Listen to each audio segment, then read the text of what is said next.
भारतीय सैनिकों ने वीरता से उनको मार पीट के भगा दिया है।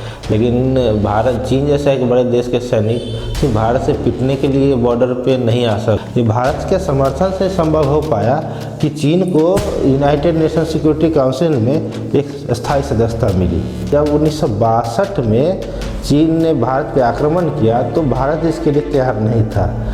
कह सकते हैं कि शायद हम लोगों ने चीन पर आंख मूंद के विश्वास किया, जिसका हमें दुष्परिणाम भुगत। चीन की स्थिति हथेली और 5 उंगलियों की जैसी थी, जिसमें हथेली तो चीन है और ये जो 5 उंगलियां हैं ये हैं तिब्बत, नेपाल, भूटान, अरुणाचल प्रदेश और लद्दाख। चीनी एग्रेशन को अगर कोई देश रोक सकता है तो वो भारत ही है।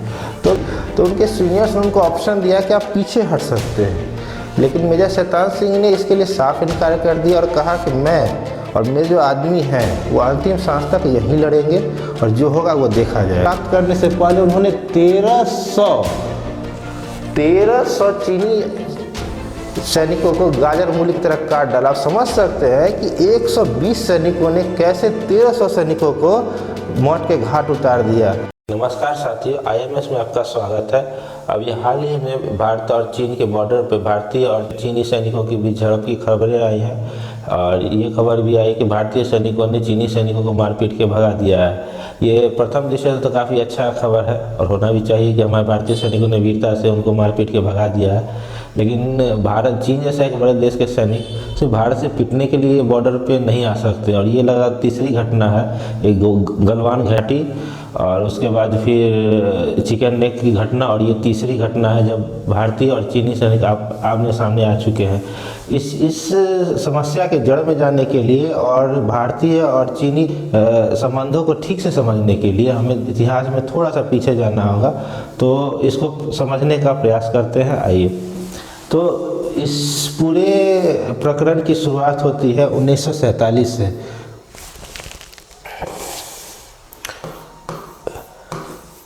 15 अगस्त 1947 को भारत को अंग्रेजों से स्वतंत्रता मिली और एक गृह युद्ध के बाद चीन को 1949 में स्वतंत्रता मिली और यहीं से एक नए युग का सूत्रपात हुआ दोनों ही देशों में। भारत एक पहला देश था जिसने चीन को मान्यता दी थी। इनफैक्ट भारत पहला नॉन सोशलिस्ट देश था जिसने चीन को मान्यता दी।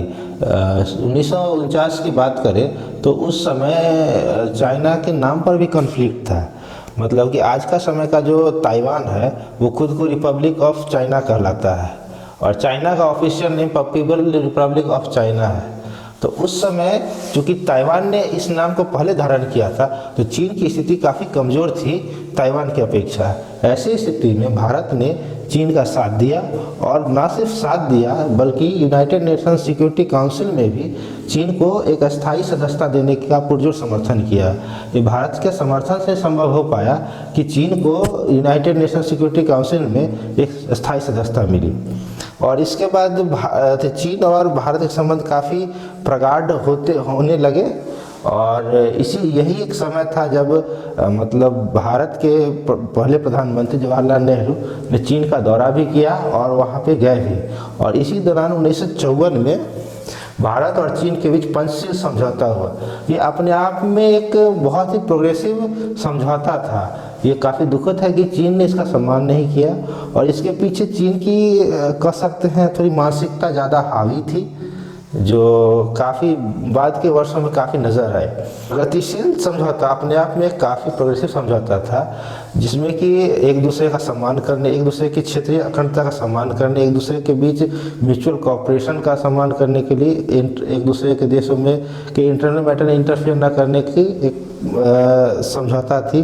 और इसका एक क्लॉज ये भी था कि दोनों देश एक दूसरे पर आक्रमण नहीं करेंगे। शायद यही वजह थी कि जब 1962 में चीन ने भारत पे आक्रमण किया तो भारत इसके लिए तैयार नहीं था। कह सकते हैं कि शायद हम लोगों ने चीन पर आंख मूंद के विश्वास किया, जिसका हमें दुष्परिणाम भुगतना पड़ा 1962 में। सन 1954 में भारत और चीन के बीच पंचशील समझौता हुआ। इस समझौते के 5 मुख्य बिंदु जो थे वो था कि एक दूसरे की क्षेत्रीय अखंडता के प्रति सम्मान, एक दूसरे पर अनाक्रामकता, यानी कि कोई देश किसी पर आक्रमण नहीं, यही वो पॉइंट है जिस पर भारत ने आंख मूंद पर विश्वास किया था। तीसरा था कि कोई भी देश दूसरे देश के आंतरिक मामलों में दखल नहीं देगा, और तीसरा था कि शांतिपूर्ण सहअस्तित्व, और दूसरा था और अंतिम था इसका साझा लाभ। और इसमें एक बात गौर करने की है कि 1954 में समझौता हुआ और 1959 में 1959 में चीन ने तिब्बत पे आक्रमण कर दिया। और ये जो स्थिति थी वो एकाएक नहीं आई। चीन के जो नेता थे माओ, उनका कहना था कि चीन की स्थिति हथेली और 5 उंगलियों की जैसी थी, जिसमें हथेली तो चीन है और ये जो 5 उंगलियां हैं ये है तिब्बत, नेपाल, भूटान, अरुणाचल प्रदेश और लद्दाख क्षेत्र। और इस पर चीन ने जब 1959 में दावा बोला, 1900 मतलब शुरू में था कि छोटी मोटी छिटपुट घटनाएं हुई और उसको काफ़ी अनदेखा किया गया, लेकिन जब 1959 में जब चीन ने तिब्बत पर आक्रमण कर दिया तो भारत ने इसको उसका आंतरिक मामला मांगा और इसमें ज़्यादा टांग अड़ाने का चेष्टा नहीं किया। लेकिन समस्या तब खड़ी हो गई जब चीन ने तिब्बत पे पूरा अपना कब्जा जमा लिया और वहाँ की जो सरकार थी और वहाँ के जो मुखिया थे दलाई लामा, उनको भारत के शरण में आना पड़ा। अपनी आत्मकथा में दलाई लामा बताते हैं कि जब वो चीन गए मतलब बात करने के लिए, तो उनसे काफ़ी मान मनोबल की गई और उनको जो बातें बताई गई थी वो काफ़ी झूठी थी। मतलब कि वो बोल कुछ कर रहे थे और असलियत में करना कुछ और चाह रहे थे। और अंतोगत्वा ये स्थिति हुई कि तिब्बत से दलाई लामा को भाग करके भारत में शरण लेनी पड़ी। और उनके ही आत्मकथा में ये बात भी स्पष्ट है कि पहले जो समय के प्रधानमंत्री थे पंडित जवाहरलाल नेहरू, उनको भारत में शरण देने के लिए राजी नहीं थे, क्योंकि शायद उनके दिमाग में चल रहा था कि अगर देंगे तो हो सकती स्थितियाँ खराब हो जाए। लेकिन अंततः वो इसके लिए राजी हुए और दलाई लामा जो है वो भारत में शरण लिए और अभी भी तिब्बत की जो निर्वासित सरकार है वो हमारे धर्मशाला में चल रही है और अच्छे से चल रही है। तो यहाँ से भारतीय और चीनी संबंधों में कड़वाहट आनी शुरू हुई और 1962 वो एक डिवाइडिंग ईयर है। मतलब 1962 एक ऐसा ईयर है जब भारतीय और चीनी संबंधों के बीच ऐसी कड़वाहट आ गई या कहीं ऐसे मोड़ पर आ गए कि भारत अब चाहकर भी चीन पर कभी विश्वास नहीं कर सकता। चीन की जो स्थिति है वो बातें बड़ी बड़ी आदर्शवादी करता है, लेकिन व्यवहारिकता में वो बहुत ही कुटिल राष्ट्र है जो कि अपने स्वार्थ के अलावा उसको कुछ सोचता नहीं है। ये हर जगह दिखता है, उसकी हर परियोजना में, हर इनिशिएटिव में आप देखिए कि वो अपने स्वार्थ के पीछे अंधा है, जो कि हम आगे चर्चा भी करेंगे। पिछली बार हमने बात की थी कि वहाँ के जो नेता माओ, चीनी नेता माओ ने हथेली और उंगली का जो रेफरेंस दिया था उसमें अरुणाचल प्रदेश, लद्दाख, नेपाल, भूटान और सिक्किम। अब यहाँ की स्थिति को समझ लीजिए, ये भारत का अभिन्न अंग है, लद्दाख भी भारत का अभिन्न अंग है, सिक्किम भी भारत का अभिन्न अंग है, भूटान का सुरक्षा का जिम्मा भारत के जिम्मे है, नेपाल बहुत ही छोटा देश है, ये कभी भी चाइनीज एग्रेशन को बर्दाश्त नहीं कर सकता और यहाँ भी भारत को ही आगे आना होगा। यानी कि घुमा फिरा करके भारत को ही इस चीज़ को झेलना था और आगे भी झेलना होगा।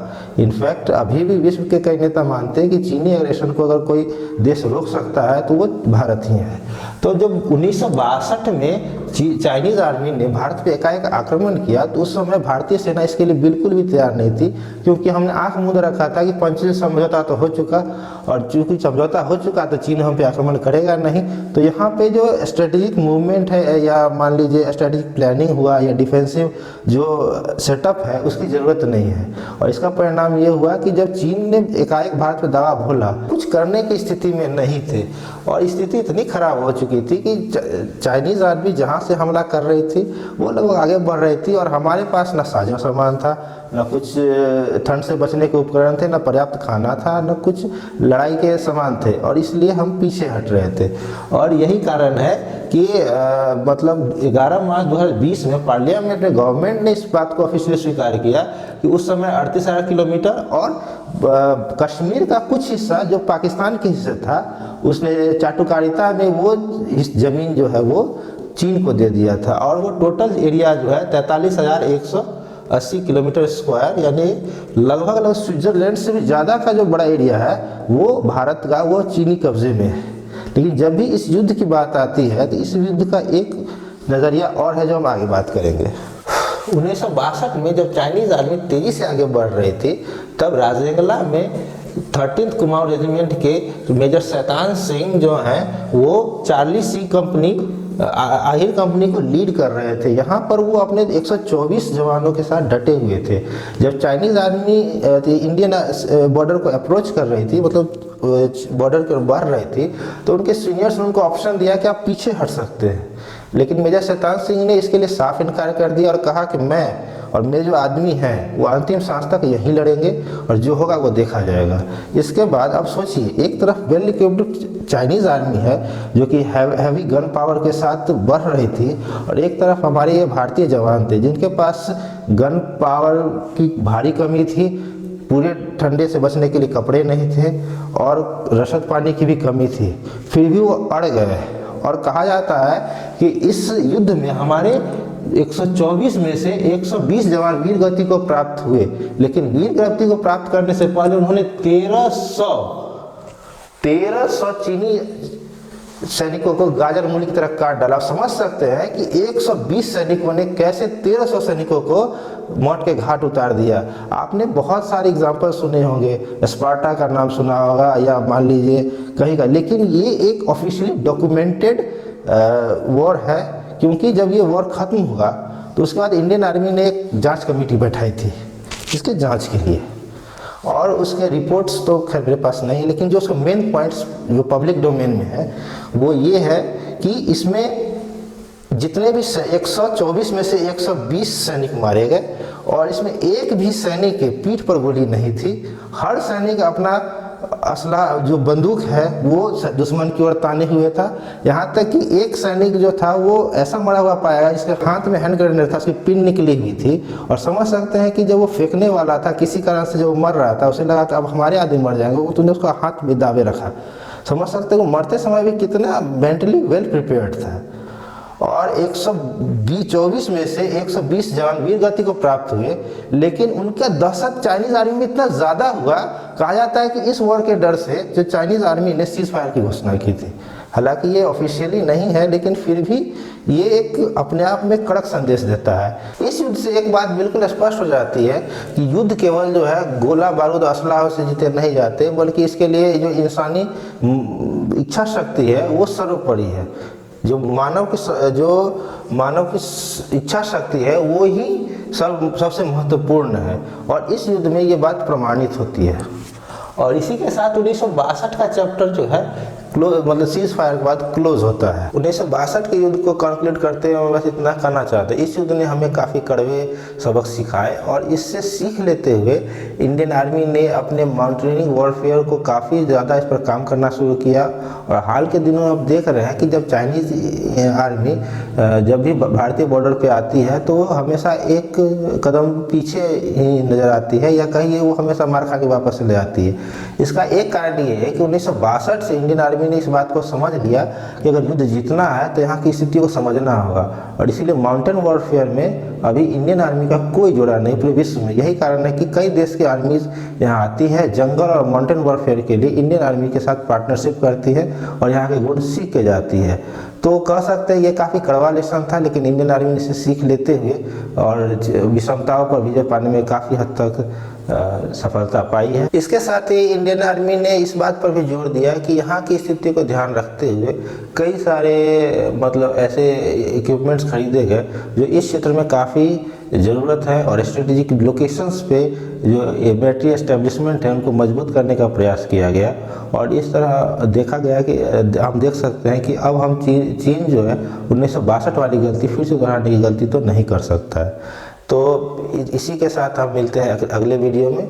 आपके इस विषय पर क्या राय है नीचे कमेंट दें। कुछ बातें अगर छूट गई हो या आपको लगता है कि जोड़ना चाहिए तो नीचे लिखें।